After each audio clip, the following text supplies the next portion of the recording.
Okay, so hopefully you can all see the first slide this evening about the club resources and support webinar.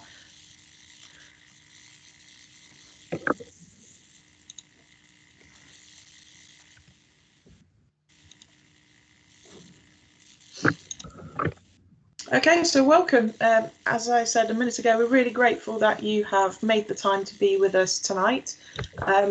On the call this evening are Bill Hogg, myself, Helen Smedley, Katie Cumming, Sophie Fusco-McEwen, Stephen Book, Toby Andrews and Vic Williams. So the whole team are here, which means there is a development officer for wherever you are coming from this evening. We really thank you for being online. Being here indicates how proactive you are, how supportive you are of developing your club or your organisation and all the volunteering that you're doing. And we're really grateful for all you're doing, not just being here tonight. Archery depends on volunteers giving up their time and giving their effort. So we really thank you tonight for being one of those key volunteers. As we've mentioned, do feel free to use the chat box if you'd like to introduce who you are. It will help everyone else see who you are, where you're coming from tonight, and it will also help us to allocate you into the right breakout room later on. Hopefully you were signed up in advance of tonight to get the link, but if you have got the link through someone else that's here, if you wouldn't mind putting in the chat that you'll need to be allocated a breakout room where you're from as well, that would be great. Thank you for passing on all the information we send out to you if you're a secretary or a contact for an organisation, because without you sharing that down with your members, then important information just doesn't get out there. So we really appreciate it, and if you could help us to get the communications out to members, that would be fantastic. And that includes what we're going to be discussing tonight. So as you're listening in, do have a think, is there someone within my club that would really appreciate knowing this information? Make a note and pass it over to them. The ways in which we communicate are on screen. So the members receive access to their own members portal, and we'd love you to encourage everyone to use their portals, to log into them, to make sure their details are correct, which saves you a job hopefully, and to sign up to receive e-zines. So that's the communication from Archery GB, and that will help information flow a whole lot easier. Also, if you are a secretary, you should be receiving a separate e-zine. So that's an email communication that goes out to all the secretaries. So do make sure you're receiving those. Then there's the website, and there's also the Start Archery website, which was newly launched this summer. And that's the website that helps people get into archery for the first time. If you've not seen it yet, then do have a look at startarchery.co.uk. The club finder is located on there, and also an event finder, and we're going to come back to those later. But just a note to say, make sure your club's in the right place, and if you're running a beginner's course or a have a go or a taster, then make sure they are showing on the event finder, and that should be because they're registered already through the members portal, and you can opt into them being publicly visible on the event finder. We're going to come back to that later, and if you do have any questions, then you can raise those then. And just to say, the Archery UK magazine is, we've had a bit of a mixture of printed copies and online copies recently, and if you ever need to go back through the kind of back catalogue, then you can find that. And on screen, on the right hand side of the screen, you'll see the picture of the web page where you can access those magazines. So if there's an edition you need to get to or information about something, then that is available through the website. So I've mentioned that the team are all here this evening. I'm going to introduce the team now and ask the team to come and say hello to everyone.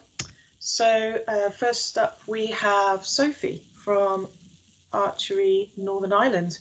So Sophie, do you want to come on and say hello to everyone? Hi everyone. Yeah, Sophie Ardy for Northern Ireland here. I started in May, and I'm part-time But yeah, it's been lovely working for AGB so far. That's great. Thank you, Sophie. And next up, we've got Bill. Bill, do you want to come say hello? Hi everyone, Bill Hogg from Scottish Archery here. Mainly funded through Sports Scotland, but also Archery GB as well. So looking forward to meeting some new people on the call today, and some few Scots there as well that I'll look forward to meeting in the breakout room. So that's great. Thanks, Bill. And next up, we've got Katie in Northern Counties.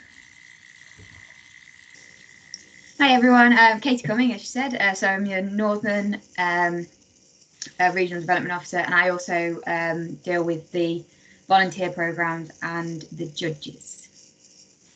Thank you, Katie. And in the East Midlands, I help the whole of the Midlands. So that's myself, Helen Smedley, and I've done a couple of different roles within Archery GB, and I've been really enjoying getting to know you over the summertime.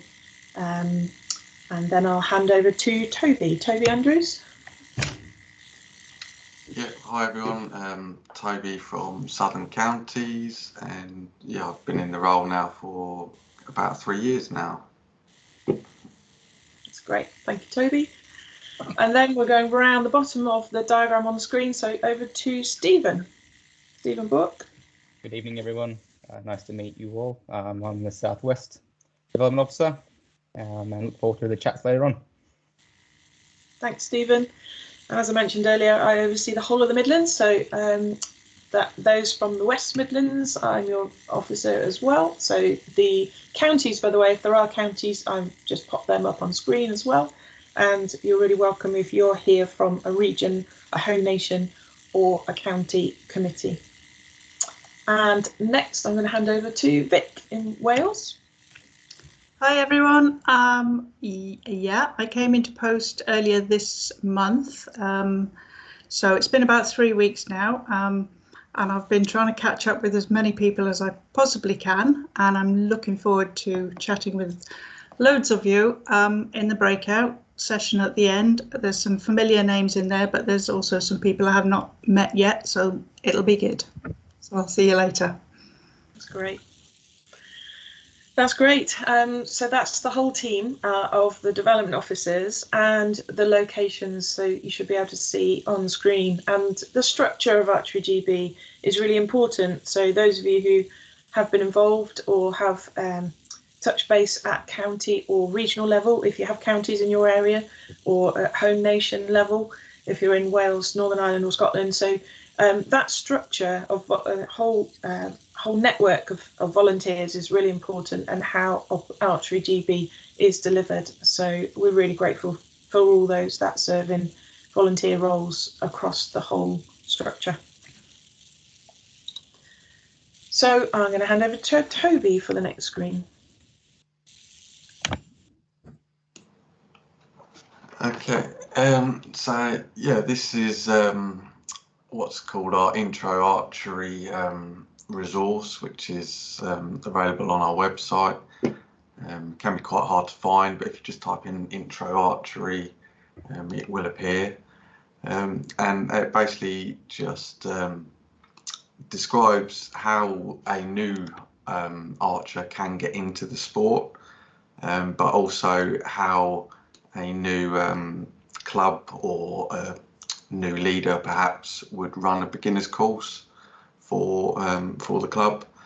On their page there's a couple of handy guides, so yeah, guides that literally just say new archers, how to get into the sport, how to run a beginner's course. There's also a promotional toolkit on there as well, and it is worth noting that we do recommend that a licensed coach does run the beginners courses, but if there isn't a licensed coach at the club, we do say that any individual that has experience of about 2 to 3 years can run the beginners course. Obviously there's a few clubs out there that don't have coaches, so that's a way of getting around that issue. Okay, Helen.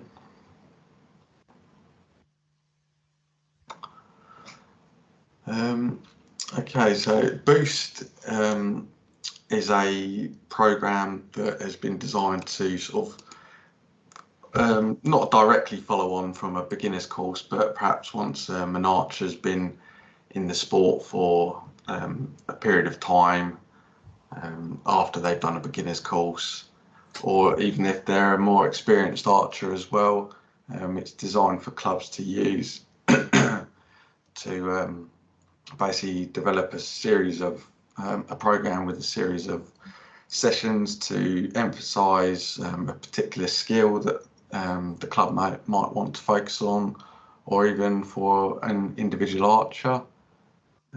Generally, we say that a level 2 coach should run a boost course, and it is a good program. Most of the clubs that we talk to that do boost courses, they tend to have a much higher retention rate of archers past that 1.5 year to 2 year period. So we do highly recommend that clubs take on a boost course or develop their own further coaching depending on the club's needs.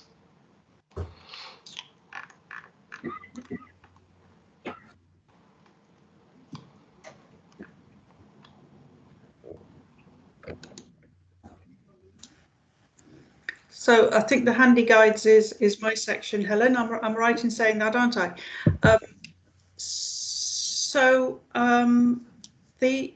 Are we on handy guides next? Sorry. Yeah. Yeah, sorry, Vic. Yeah, that's right. I'll pass over to jump in if it's your slide next. That's great. Thank you. So the handy guides section on the website is an area that we've had a lot of positive feedback about. That is when people have been able to find them. So as you can see there, there's a whole range of topics regarding some of the aspects of running an archery club. And these have been produced to cover some of the more frequently asked questions. You'll see that, as I say, there's a whole range of information leaflets there. And they're aimed at getting you to be able to start the discussions about all of these topics within your club, but also to point you in the direction of any further information or support that you might need from Archery GB. There's a link there at the bottom of the screen that you're seeing, so you might want to jot that down, or if you just type in handy guides in the search box on the homepage of the website, they will bring them all up in that list format and you can download them from there. So I think really it's about taking the time to have a look at them, see what's there, and do a bit of exploring about what might be useful for your club in particular. Thanks, Helen. Thanks, Vic. Okay, over to Katie. Hello, everybody. Right, so I think you could just knock the page through for me.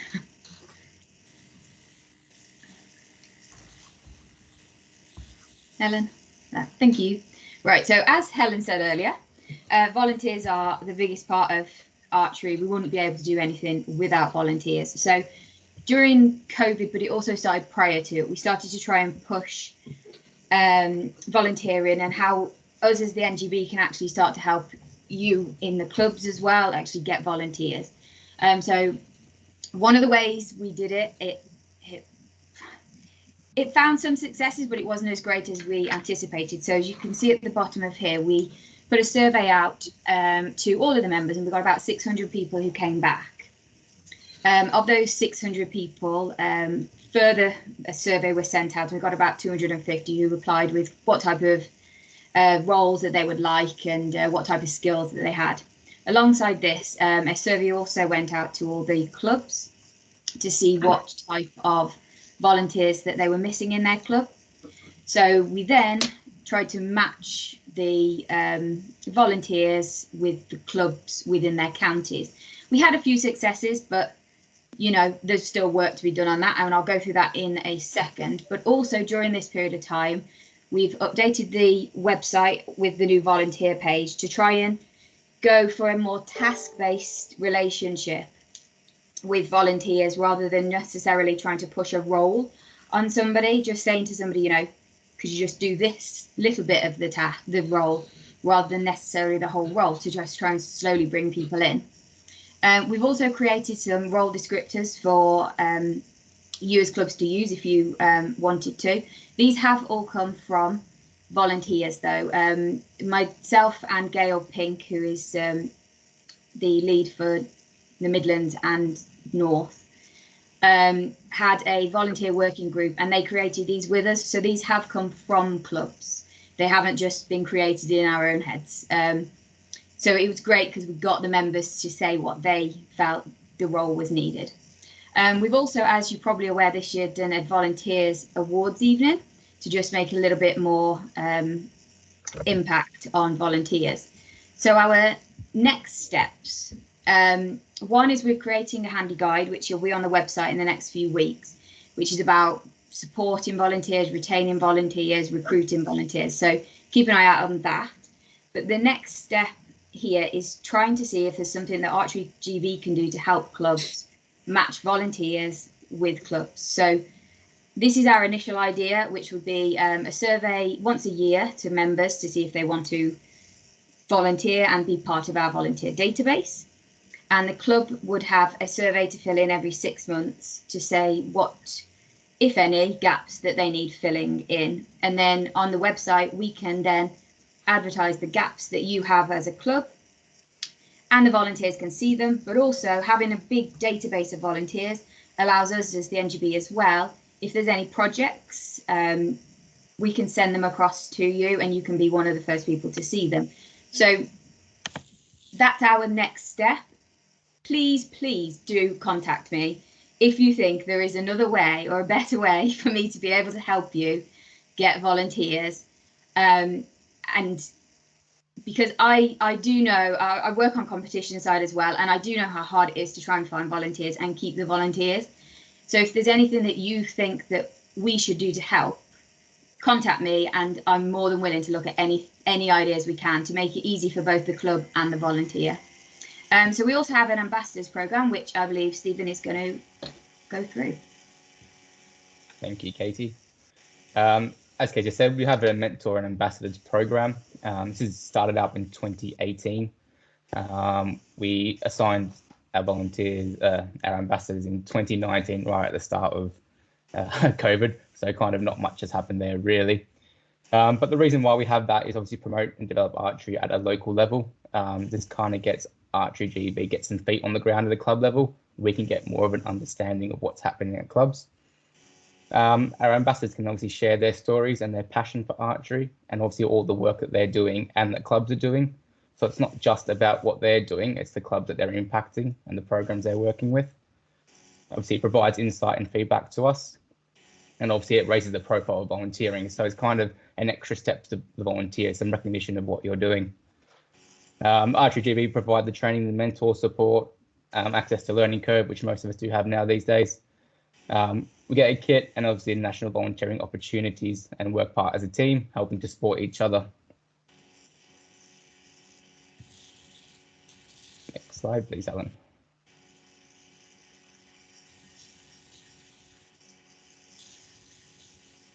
So I said it started in 2018.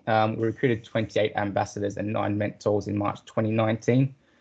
So far, they've done a great job with what we have happened in the last couple of years. It is currently under review, and we are looking to recruit for 2022, which is currently happening at the moment. So if you do have anyone that potentially be a good candidate or someone that you might be interested in, please contact your RDO or email Gail directly. Thanks, Stephen. Okay, so next we're just very quickly going to cover off safeguarding. And just to say, tonight really is a very quick whistle-stop tour of a number of resources, and you can always ask a question later in the breakout room. We appreciate we're not going into any detail about the resources we're highlighting because we would be here all night and bore you to tears. But do feel free to put questions in the chat, which the RDOs that are not speaking can pick up, or we can pick up in the breakout rooms or later on. So safeguarding is a massive area. Lots of these areas we're covering, you could do a whole night on. But just to highlight the main things really, as I'm sure most of you are already aware, each club is required to have its kind of contact person, or a couple of people in some cases, that are welfare officers or safeguarding officers. Really, those two names can be used interchangeably. So it should be someone that's known to everybody in the club. And the emphasis originally probably started out looking at children several years, maybe over a decade ago now, but very much now incorporates all ages. So someone that will look out for the safeguarding of all ages and adults at risk in the club, as well as children and young people. So important that they have gone through safeguarding training, and that's renewed every 3 years. That then they're people that are not just known, but their contact details are made known to the club and on your website. So you might want to have a look after tonight. Does our organisation clearly show who our contact person is on our website and perhaps at our location? Should be listed on the membership system, so that we can see who that person is and we can offer them support. The reason we're asking for every club to make sure that they've listed their welfare officer is we'd love to support people in that role better. So do make sure we know who your safeguarding officer is. And you could use a safeguarding poster at your club or online if you want to. There's an example in the top right corner, and all the members and parents are all informed about your policy and procedures and codes of conduct, so people know what is to be expected. Obviously, the full safeguarding policy and codes of conduct are all available on the Archery GB website. Just look for the safeguarding area. There is an e-zine, so an email communication sent out to safeguarding officers. So if you're not getting that, it might be because we've not got you listed or we don't know you're a safeguarding officer. So please do let us know and we can send you that. And Stephen's mentioned learning curve already. You may not know what learning curve is. We're going to talk to you a bit about that tonight, but there is a separate group for safeguarding officers on learning curve. And to be invited into that, please contact our colleague Karen Hodgkiss. Her email's on screen.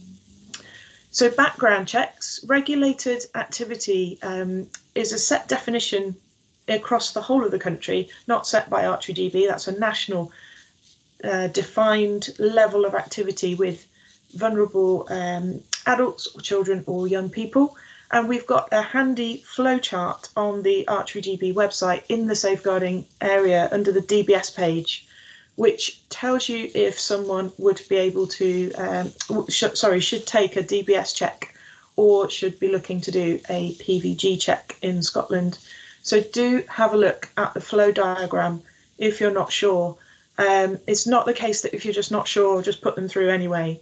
Please do check the regulated flow diagram. Bill, did you want to mention anything at this point about Scotland? Yes, just Scotland is slightly different. Everything there is virtually the same. Just for Scottish legislation, it's a different safeguarding courses that our clubs have to go through. Our people in these particular roles, welfare officers, safeguarding officers, have to go through. So it's run by Children First, Safeguarding in Sport. They've recently changed their name to Child Wellbeing and Protection in Sport. So it just covers Scottish law, so that everyone is covered in that. And as Helen also said, there is a PVG check up here in Scotland as well. So that again, Scottish Archery can do that for the clubs, and for any member clubs, it is a free check through the governing body. So, okay. Thanks, Bill. Yeah, and there's a couple of links at the bottom of the screen there. The important organisations that can help you with safeguarding, but do ask us if you've got specific questions about safeguarding so we can pass them on to our colleagues. Over to Toby.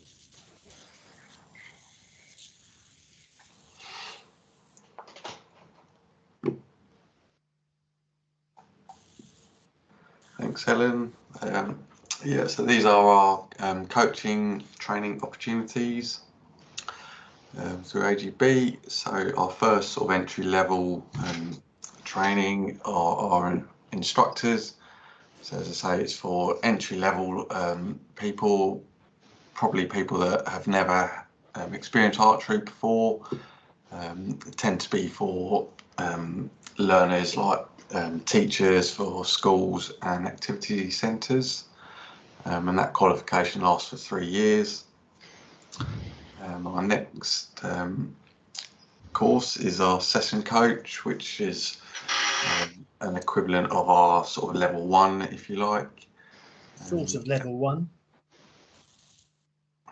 And that's aimed at our experienced archers, more experienced archers over an instructor's course.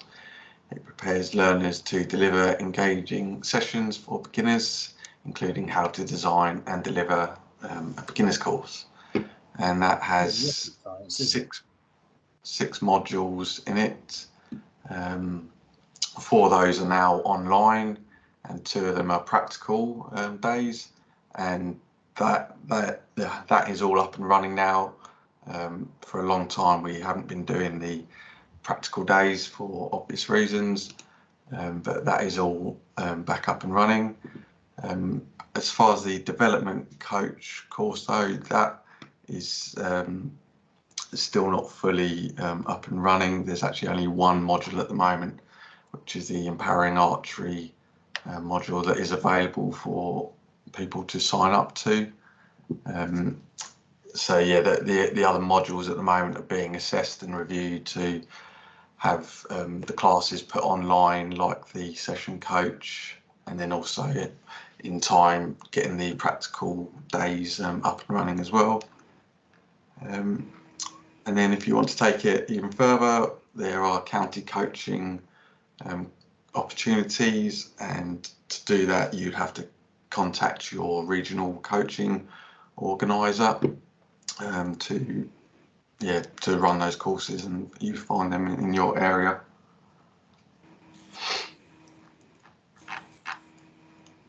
Thanks, Helen. Thanks, Toby. Over to Katie.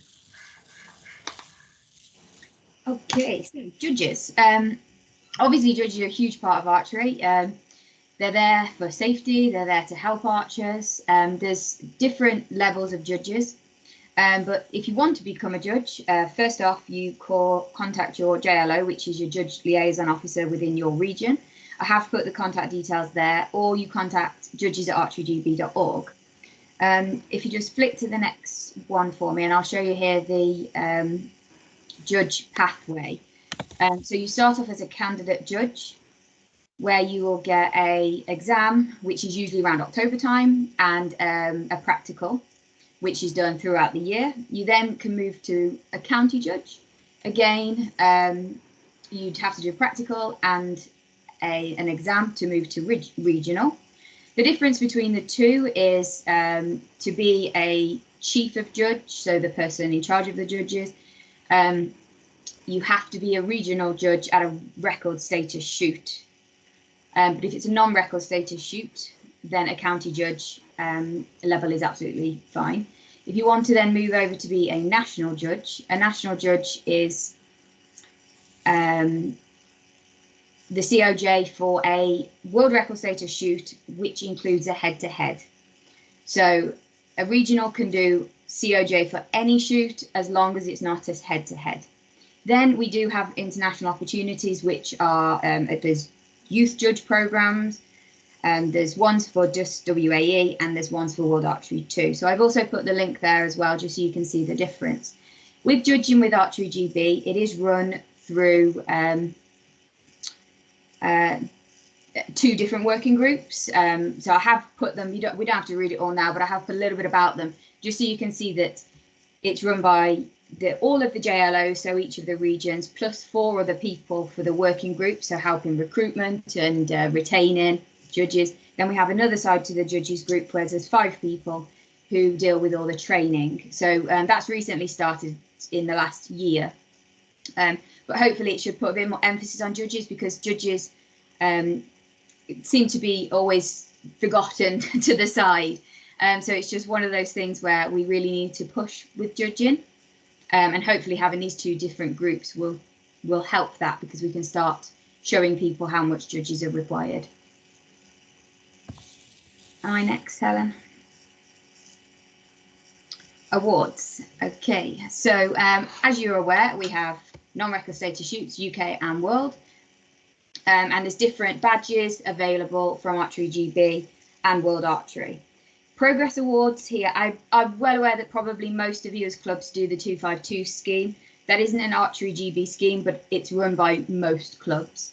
Archery GB have its own scheme, which is the Progress Awards. We re-put it out last year. We now have an indoor and an outdoor part of that. So it's quite good. Now we're going back to the indoor season. It might be something to have a quick look at for the indoor side of things. Then you've got your 6 and your 3 gold ends, handicap and classification. I've just put handicap and handicap. The handicap classifications tables, they are being reviewed at the moment. So there will be some changes in the next, I'd say, 6 to 8 months with the classification and handicap tables, just because some of them are a little bit out in terms of scores. Then UK record status, we've got rows, then additional classifications, tassels for clout, UK records is where that starts, and then World Archery is the target and the stars and the arrowheads for field. I've put the different pages there, links to the Archery GB website and also the World Archery website, so you can have a look at the different types of badges. I think I need the next page. That's it. So, as I said earlier, you've got your different types of shoots, which get you different types of badges. We obviously, as an organisation, have club shoots, county, regional, and national shoots. On our website, we have available to you the tournament organisers information guide. So if you're new to organising a tournament, it's worth having a look at that information. There was some old information, and it has slightly been amended. There is one for field as well. I have put the link in. I'm not going to go through it now, but on Sport 80, you are now required to put all your shoots on the event finder if they are UK record status. So prior to that, you would have applied through Archery GB. I would say though, even if you're not hosting a record status shoot, it is worth still putting it onto the event sanctioning form, which is on the Sport 80 website, because it then gets put onto the Archery GB calendar. You don't have to pay for this anymore, and it also gets put in the magazine if they are still putting the dates into the back of the magazine. All you need to do is you go to your membership portal and you need to have event admin access, and the club secretary can give you that access, or the county secretary. But it just means that your shoot's getting out there to more people. You can also take entries through the portal now, but it's entirely up to you. There's different costs, and you can see the different costs on there. It's a really, really simple system. If you have any problems with it, there is a guide to help you through, which again, I've put the handy guide there. But also, if you contact competitions@archerygb.org, they will also help you through that. And then, to be fair, the biggest thing is actually looking at the rules of shooting and the shooting procedures. Anything that you ever need is in these 2 documents. You know, you're hosting a competition, it's in the document. You need to know about awards, it's in the document. You need to understand what rounds you're going to be holding, it's in the document. So I would advise to keep looking at this document, because they do get changed regularly. The rules of shooting get changed in the October or the April, because that's when Archery GB are allowed to change the rules. But the shooting admin procedures do get changed on a regular basis. So again, I've put the link there, but it is worth keeping an eye out for changes, particularly something which might happen, for example, on a judge side, is in there and could affect the competition. So it is worth looking at that. That's great. Thank you, Katie. Right, earlier on it was great to hear some discussion around the big weekend events that some people took part in this summer, and I know that clubs have been really eager to get have-a-goes and beginners courses running again where you can, so it was great to be able to do that this summer. We need your help, and I've got a plea for you all tonight that I'd love you all involved to plan for next summer. We need your help because, as it says on screen, the Big Weekend is now turning 10 years old. Can you believe it? Next year. So the Big Weekend was started in 2012 when the London Games was on, as a way of trying to invite the public to take part in archery. We launched the Start Archery website, as I've already mentioned, this summer to help people that are looking to get into archery have an easier pathway, find out what they need, find out a local club or find a local event to attend. And we also extended the dates this year, so it covered around about a week. It was actually just over a week, including Northern Ireland this year. So it makes sense to really have a think about changing the name now to the Start Archery Week. So we're including 2 weekends next year, quite deliberately. So it's going to run from the 14th to the 22nd of May. So please do make a note of the dates. And 2 weekends should mean if you are busy on one, then hopefully the week in between or the other weekend is free to join together on a national basis and to celebrate archery. The point of the Big Weekend, I think the highest value of doing what was now going to be called the Start Archery Week will be about raising national and local promotion. We're all would love to have seen more archery coverage from the Olympics and Paralympics. We know it's a minority sport and it doesn't often get on the news or get in the media. We try wherever we can, and we are increasingly getting stories out there. We'd love to hear more of your stories, so do feel free to contact us with a good story and some really good photos. Just send that in to magazine@archerygb.org. We'd love to share more local stories, but really we want your help in all joining together to put on the Start Archery Week, because if we're all involved, we'll be able to increase the general awareness of the sport so much better. But it does need all of us involved, or as much as possible. So we want to just highlight some of the benefits, because you could be in a position where you say, well, we don't really want lots of new members. I mean, we'd love your clubs to have lots of new members, but even if you're not in a position where you're looking for members at the minute, why would you take part? So there's some reasons down here. We've got national local promotion, national awareness. Everyone that comes along and has a positive experience of the sport is much more likely to come back into the sport in the future. That might not be in your club. That might not be anywhere near your location. It could be 5 years down the line when their life changes and they've got the time to take up archery. It could be a teenager that will go on and take on archery at uni, or once they've settled into a job. So those positive experiences that you can provide are really so important. As a club, it could give you potential new links with your community. You might just find one person that you can build a partnership with, or a new link with, or that wants to become your new sponsor. It could become a new volunteer, bring in key skills into the club and key opportunities, maybe a new location. So you never know who you're going to meet. The more and more you can interact with your community, the better. There's nothing stopping you joining together with the club down the road, or having a combined approach across maybe your county and saying, well, we can't each put on a Start Archery Week event, but we could put on 3 amongst all of us and we'll do it together. It's a great opportunity to have a party and to eat cake. And I know that there's a lot of archery clubs that do really well at eating cake together.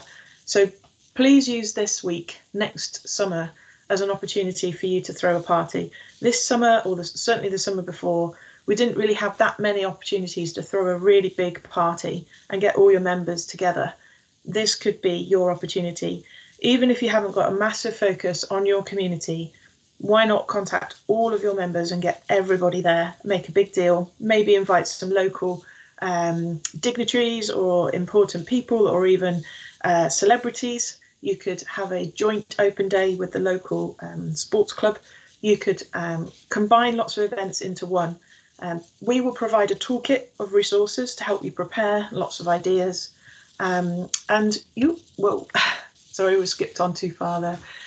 Basically just want to throw a really big party next summer. So I'll just go back. if you've got new ideas for the Start Archery Week as well, we'd love to hear from you. So it could be about how you want to get into your local school, or it could be how you'd like to get into the local offices and offer them like a corporate day. We'd love to hear more ideas as well. We will be bringing out more ideas between now and then so that help you plan. And also there's usually lots of chances to win lots of prizes that we can tell you about. But do let us know if you've got ideas for the Start Archery Week, and please do join in with us as we put archery on the map. So we skipped onto it just then. You're here tonight, so hopefully you all know about how to book onto training opportunities offered by Archery GB. There's so many different training opportunities, both online and in person. They cover a whole range of volunteers and roles within archery organisations. So there's some designed for archers, some for coaches, some for safeguarding officers, some all different club officials of all levels. So the training programme gets updated regularly. So do keep an eye out for those. Some have a cost to them, some are absolutely free, like the one you're attending tonight. It's also a great way to bring new volunteers into the sport. So it could be somebody who's taken a bit of an interest, but they're not quite sure whether they want to do a role.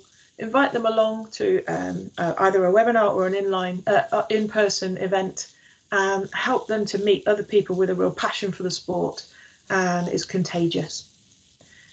All of the training opportunities really that are bookable through the members portal, or the course finder is a little tool that makes it easier to book onto a course. Where possible, we'll record and share, like tonight, and some quotes there on screen about how much people have got out of the training opportunities. Katie mentioned earlier, one of the other ways we want to value our volunteers is through the club and volunteer awards. Some of you were there in person this year. It was great to hold the awards in person, but it was a hybrid event as well. So it was also live streamed. You can see a photo of the winners there. The awards have actually been redesigned and relaunched and with a fresh look this year. So we want to recognise all the extraordinary efforts, people going well above and beyond what's normally involved in a volunteer role. We want to recognise people and celebrate all that they've done and share that best practice and inspire others for the year ahead. They've been combined with the On Target Awards as well. So there's a mixture of new awards that have been brought in this year for the first time, and some of the previous annual awards that Archery GB used to give. They've been aligned to the vision of enriching lives through archery. So we try and make sure that our values run throughout all that we do. So they're on screen at the moment and really key in the awards. So the awards are listed on screen. We've just held the awards this September for the year. You can listen back on YouTube. And we want to start you thinking, what might you do in the year ahead, or who might you nominate when it comes around to nominating for the 2022 awards. Over to Toby. On Target.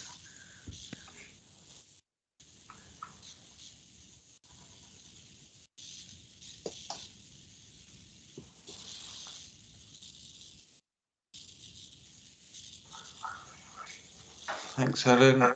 Yeah, so On Target is our club development program. So clubs can sign up to On Target, and that gives you access to a number of club development opportunities, and it also shows us as RDOs in your area that you as a club are interested in developing and progressing. We can then recognise those clubs that have signed up, and we can sort of give you a more hands-on approach and help you achieve whatever goals you may have as a club. Things that you might get, you can get that signing up to On Target gives you access to Learning Curve as well. and there's a number of topics on there, too many to list this evening, that clubs can look at and discuss whether they're worth considering. Not everything listed there will be suitable for every club, but there's certainly something for every club in to consider. If a club wants to take the development further, we do have 3 specialisms. So they are community, young people and performance. All of those specialisms have a set number of criteria, and it's basically a list that a club should work towards. A club probably won't have already achieve all of those things, and that's where the club development work comes in. We can help you discuss how to achieve the set criteria to achieve the specialisms, and in the end it should hopefully improve the shooting environment for your members, and also make the club more accessible to the local community as well. If you do sign up to On Target, we have a few other things you can gain access to. So that's our competition, which was run recently as a postal format for this year because of certain reasons, which we'll go into. And so Eagle Bowman of Bedford won one of the leagues this year, and the other league was won by Norton Archers. And so the top 3 clubs all obtained prize money, which they can put towards whatever they want, as long as it is aiding the development of the club. And finally, On Target clubs can also be recognised for the work that you do through our annual On Target Awards, which Helen just mentioned. And sometimes there is also additional funding that clubs can apply for, depending on the year, depending how much funding we have available. So at the moment there isn't any funding available, but that may change. But it is also worth noting that On Target is also 10 years old, and we are reviewing the On Target development tool just to see if it's still useful for clubs in its current guise, and we will be asking clubs to see if it is still a useful tool to yourselves, but it may change, it may look different, or it may stay the same, but that's yet to be decided on. Thanks, Helen. Thanks, Toby. And Bill was going to jump in there as well, I think. Yes, Scottish Archery also have an accessible club accreditation we work with in partnership with Scottish Disability Sport. We've developed that to work with clubs that are really looking to be a bit more inclusive, linked with local disability groups and organisations out there. And we try and work with the clubs to create development plans and put things in place and make sure there's actually written criteria down there within their development plans and their actual club statements and equality statements, those type of things, and work alongside them to assist them with either competitions within the area if they want to go as far as that, and equipment support as well through Scottish Disability Sport. So it's just another addition over and above On Target. So thanks, Bill. That's great. So we've made reference to Learning Curve tonight already. If anyone's on the call and wants access to Learning Curve and is developing their club and you don't already have access, just let us know by email after tonight and we can give you access. You'll find that a lot of people already should have had access, so you may be able to dig through your emails and find your invitation to join, or you might already have signed up. If you're a licensed coach, or you're a judge, or you're a safeguarding officer, or you're an On Target club, you might be using it already. But if you don't know what we're talking about, we'd love to invite you. So it's an online forum, a chance to share information and best practice. There's case studies to read, there's micro courses to take, there's an opportunity to train and have those ongoing personal development opportunities. And you can have discussions with each other online as well. So there are different, if you do use social media, then in a way the discussion thread looks a little bit like a social media channel in a way, in that it's a conversation and then a new comment will pop up at the top of your stream and others can comment on it. But there's also groups within Learning Curve. Some are open to everyone and some are closed groups, so you have to be invited into them. But the two we want to highlight tonight especially are funding and club development. There's so much information in those two and they're open to anyone. So once you're on Learning Curve, you can go and join them.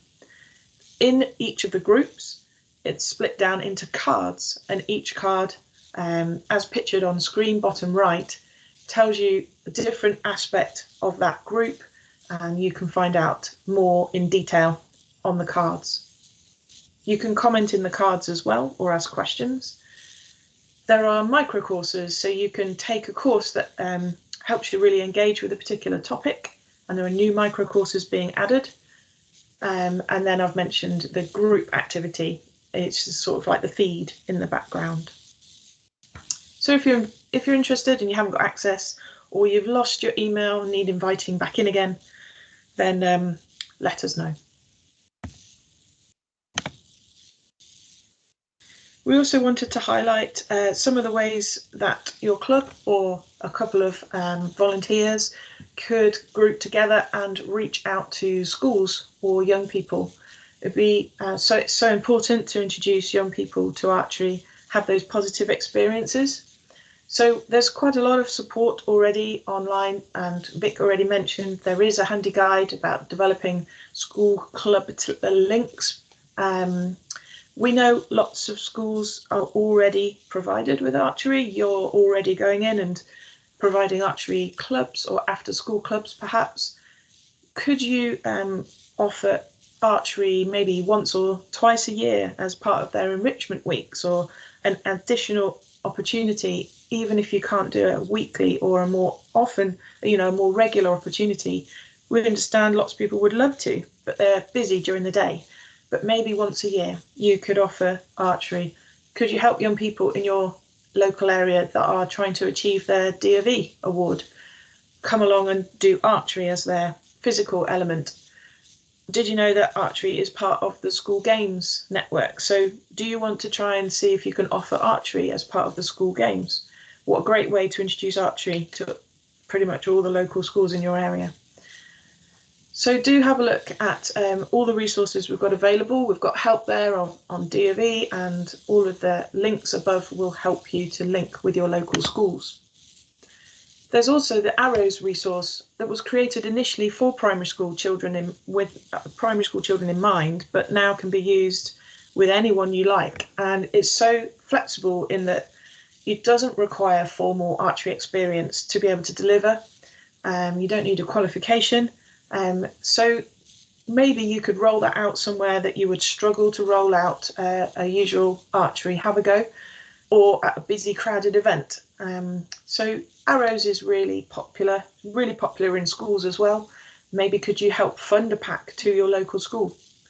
There's also the Arrows Young Leader Award course. So it's designed for young people to take, 14 to 19 years old, so they can deliver their own Arrows sessions. Bill, soft archery. Okay, thank you for that. Soft archery, just leaving off the back of the Arrows packs there and that type of thing. It's something that we've used quite well up in Scotland across quite a few local authorities.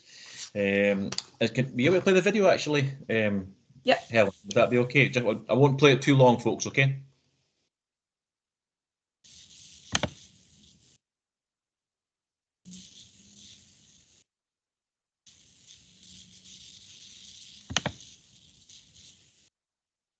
Is it going to play? Come on. That's okay if it's not, Helen. That's not a problem. Just to give you a wee update here, we county archers kind of started off. If you just go to the next slide, and Helen there, that's great. We county archers started off as, well, Right.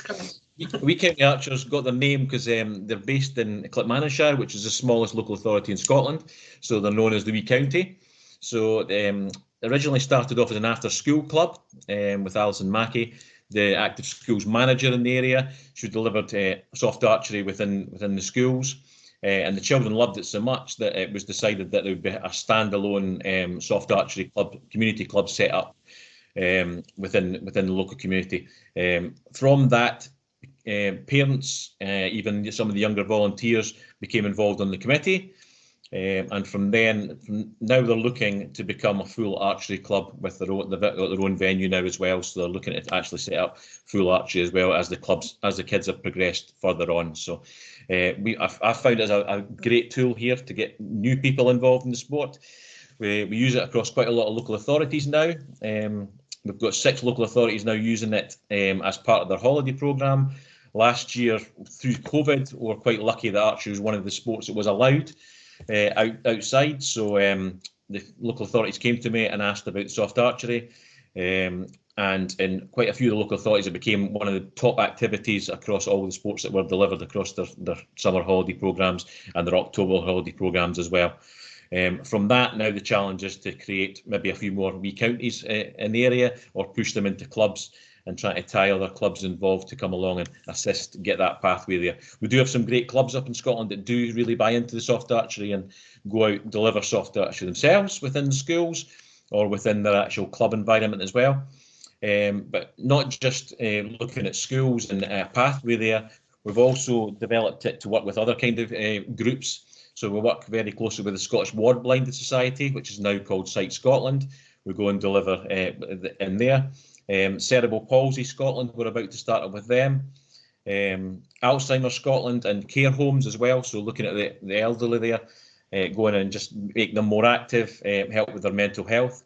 And a recent one that's just come on board, the Glasgow Central Mosque have actually come to us, and they've asked if we can go and start delivering. They reckon they'd be able to deliver this within the mosque in that environment. And then there's a few other mosques have come on board since then, and we're looking at a potential pilot day they're going to run with 500 children taking part in a few weeks' time. So it's something that we're looking forward to seeing how that further develops as we go on. So it's something that we've certainly found very, very good for getting new people involved, whether it be young, old, or working with disability people as well. So thank you. Thanks, Bill. Apologies that we couldn't get that video. I had a feeling that might happen. So yeah, thanks for covering that off so well. Off the top of your head. If I can get that working later, we'll watch the video later. Okay, over to Sophie. Hiya, can you hear me? My Wi-Fi has been horrendous all night. Yeah, we got you. Okay, cool. Yeah, so I'm going to talk about the performance pathway. Pathway journeys are complex and non-linear. So whilst the graphic there shows the range of programs and opportunities available to athletes, we emphasize that every athlete's journey is going to be unique and according to their needs. When talking about the performance clubs within the On Target program, the pathway team is currently reviewing how they can support the early stages of the pathway to ensure alignment and integration. So another aspect of the pathway is the National Talent Development Programme, the NTDP, which is an open and inclusive programme. All young recurve and compound athletes who are keen to improve, including those with disabilities, are actively encouraged to sign up to this. And the NTDP is open to any athlete under the age of 20. The NTDP has been a key connect between the grassroots talent of our sport, including On Target performance clubs and the Performance Pathway Academy programs. It also offers a CPD opportunity for clubs coaches who are encouraged to attend the program with their athlete to ensure aligned practice. The athletes attend bi-monthly coaching and development days throughout the year, with a final profiling day at the end of the cycle. Those demonstrating the skills and behaviours required to progress can then be selected for National Age Group Academy or the Northern Irish Performance Academy, and the induction for those are every autumn. The 3 English NTDP's bases are in Lilleshall, Aim for Sport in Bedford, which is led by Gaynor Hutchison, Arrowhawks in York, which is led by Kath Fitzpatrick, and Lisburn in Northern Ireland, which is led by Damien Lannon and Hazel Campbell. So now I talk about the competition pathway. The competition pathway is accessible for all archers, regardless of ability or age. Athletes are encouraged to submit their scores through an online score tracker, and we also monitor scores at key world record status competitions. Selection is a multifaceted process of tracking performance throughout the season, and is relative to established performance standards, for example, Youth International, as well as our knowledge of the depth of the field at each event. A holistic approach involves follow-up conversations to assess the capacity, understanding, and willingness to do the work as well.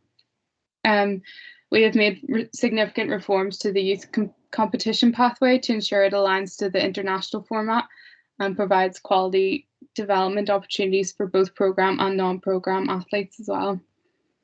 And to talk about disability archery now, some of you will know at the Disability Championships this year in September, AGB provided the opportunity for disabled archers to get a formal disability classification for competing. We had 2 classifiers at the event and hope to provide more opportunities like this in the future to get classified or update existing classifications. If you have any questions about classifications, I'm the current contact for handling all that. So fire me an email anytime, and I'll forward it to our classifiers. Fletcher's Trust, who's a sponsor of AGB, they have funding opportunities available for disabled archers, and the archer does not need to be elite, and Fletchers are actively wanting to support archers from the grassroots. So if you want more information, please send an email onto myself and I'll put my email address into the chat box now. But I think that's all on the performance side. That's great. Thanks very much, Sophie. Over to Toby. Yeah, so it's always worthwhile keeping an eye on your sort of home nation's websites and signing up to their newsletters where possible. They're one of the main sources of funding. That's where we always point people towards. For example, at the moment they've got a few sort of COVID-related funds, so they're encouraging people to take up activity again and return to play sports wherever possible. So they've got their return to play funds, which are the small grant funds and the community asset fund.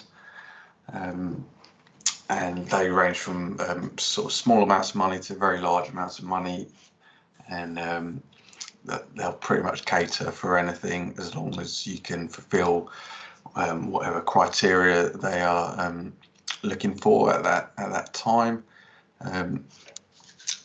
They also offer guidance and support, so they'll have the most up-to-date advice on things like safeguarding, facilities and planning, and also volunteering.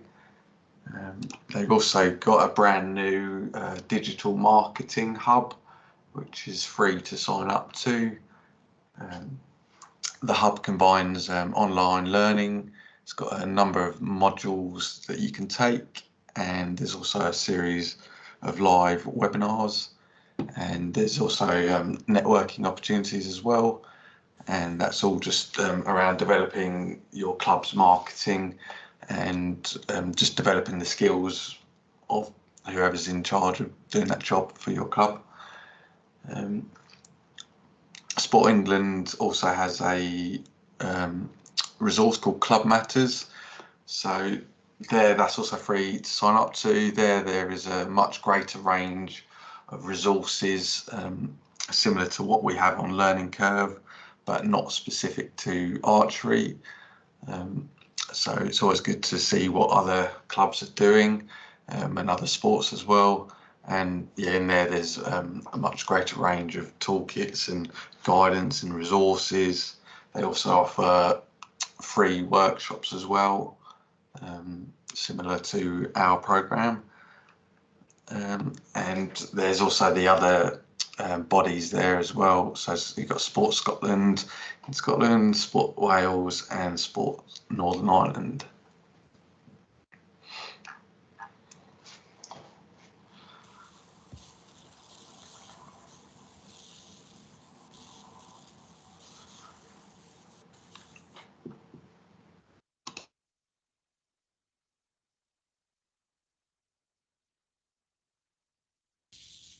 So there's another slide for Toby, other sources of support. Okay, so I haven't seen this one yet. Yeah, so there's a number of other archery related organisations that are funding a number of different projects, some of them specific to archery, like the Fletcher's Trust. But then there's other sort of Sport England funded projects like This Girl Can, which focuses on getting women into sport. And yeah, there's a number of other organisations there that have their own sort of projects and things that they'll fund certain projects. And yeah, thanks. That's fine. Yeah, and links there just so you can follow those up if they're of interest to you, and we'll put these slides around to everyone that's signed up in advance of tonight's webinar, so we can make this available to you as a PDF so that you can make sure that you can follow up on some of these links that we're sending around and passing over quite quickly. We appreciate there's a lot of information. We're just coming into land now with the last couple of slides I think Stephen is going to pick up. So we're really very close to the breakout rooms now, but over to Stephen. Thank you, Helen. Toby touched on it briefly about funding, so I'm just going to go through active partnerships and some funding links that you can all go through. Active Partnerships is an England-based project, so all counties have an active partner. They help supply funding to certain activities. It used to be that they used to provide funding for mainly club development goals. They're actually moving away from that now and heading towards more of inclusion with youth, disability, and elderly activities. So anything to do with schools or retirement homes or anything like that, it might be worth looking into. I know some also are supplying funding for the hire of halls or facilities, so it might be something worth looking into over the winter if you are looking for somewhere to shoot and are struggling with funding for that. The link is there, as Helen said, it'll be sent around and you can find out your county's active partner. So funding comes in various forms and through lots of different ways and organisations. I've briefly gone through some of them. So as Toby said, Sport England, they have 3 different funding groups. You got your small grants, which is £300 to 10,000. Your Active Together one, now that's the fund matching one. So you do have to raise the money yourself through crowdfunding, but they will match up to £10,000. They also have the Community Asset Fund, which is for your larger grants, good for facility development. But that one is currently closed, as Toby said, they are focusing on a get back to play and getting people back into the sport. So not too worried about that one at the moment. Wales have their own sort there as well. They have 2 funds. They've got your emergency support one, that's a COVID relief one. So if you are struggling for hiring of venues or anything like that due to COVID, you can apply for that one. Otherwise, you've got your long-term sustainability fund, which is £300 to £50,000. They also have a crowdfunder one as well, and they'll match either 30 to 50% up to £15,000 that you supply yourself or raise yourself, sorry. Next slide, please, Helen. Sorry, it's really slow changing. Yeah, that's all right. And Northern Ireland also have their own funding programs. There's also a link there to Northern Ireland Sports Forum, which actually lists all current funding that's going at the moment. Scotland is the same. They've got 3 funding brackets at the moment. I think one's for facilities, also for coaching as well. And there's also a list there at Funding Scotland of available funds to apply for. The National Lottery also has a list of funding that is available currently. It's pretty up to date, so that's a good source there. And we've mentioned it many times before, but Learning Curve also has funding options and ways you can help make your applications pristine so that they have a better chance of being successful.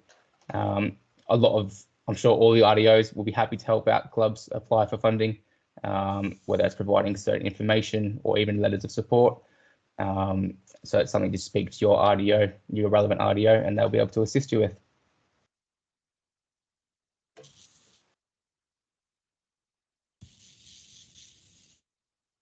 Okay, so we're going to take a pause there.